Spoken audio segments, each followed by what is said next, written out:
مێکی زۆری لێکردن بە ناوی پاشەکەوتی موچەوە، بە ناوی لێبڕینەوە، بە ناوی ئەوەی کە یاسای خانەنشینی جێبەجێ نەکرد لە پێدانی موچە بۆ ئەم بەڕێزانە. ئێستاش بەداخەوە هەمومان ئەزانین هەرێمی کوردستان بە قەیرانێکی زۆر ئاڵۆزا گوزەرەکە، ئەویش بەهۆی سیاسەتی هەڵەی دەسەڵاتدارانی هەرێمی کوردستانەوە، بەهۆی ئەو حکوومەتەی کە بێ پلان و بێ بەرنامە و بێباکە بەداخەوە بێوەفایە بۆ ڕۆڵەکانی خۆی.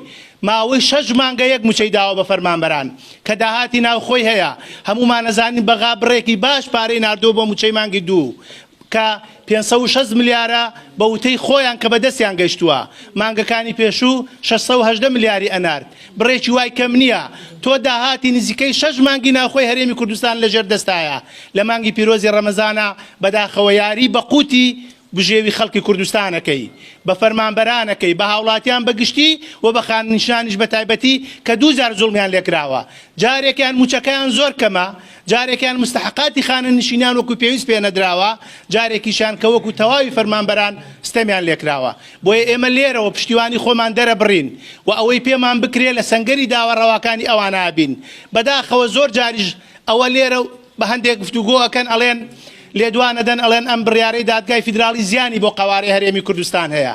من ئەڵێم ئێوە ویژدانتان هەڵوەشانەوەی پەرلەمانی کوردستان بۆ قەوارەی هەرێم خراپە، هەڵوەشانەوەی ئەنجومەنی پارێزگاکان خراپە، هەڵوەشانەوەی کۆمیسیۆن خراپە و بەداخەوە هەر ڕۆژێ لەلایەن وڵاتێکە و خەسپی ئەم وڵاتە ئاکرێ ئەوە شکۆی هەرێمی تێکشکاندووە یان دابەشکردنی موچەبەکی کار هەرێم هەڵوەشێنێتەوانێ.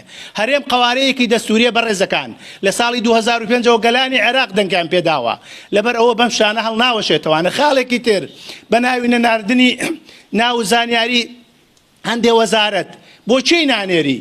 بۆ وڵاتێک کە سەرۆ کۆمارەکەی کووردا، بۆ وڵاتێک کە جێگری ئەنجومەنی وەزیرانەکەی کووردا، بۆ وەزارەتێک کە جێگری وەزیرەکەی کووردا. ئایا ئەمە بەداخەوە خۆڵکردن نییە لە چاوی خەڵک؟ ئایا ئەمە زوڵمستەم نییە بۆ درێژەدان بۆ ئەو چەند ساڵی ستەمتان کە لە فەرمانبەران کرد؟ لەبەرەوە ئێمە بە دڵنیاتانەکەینەوە لە سەنگەری داواکاری ئەمانە بین و پشتیوانی لە داواکانی ئەمانەکەین و دڵنیاش بن ئەبێ ئەم یاسایە جێبەجێ بکرێ.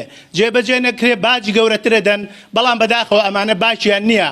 هەرێمەکەشتی ئای بچێ لە پێناوی بەرژەوەندی خۆیانە ئامادەن قوربانی بەگەل بدەن، بە خاک بدەن، بە نیشتیمان بدەن، بە سەروەری خوێنی شەهیدان بدەن، تەنها بۆ ئەوەی خۆیان بمێننەوە. جارێکی تر سوپاستانەکەین.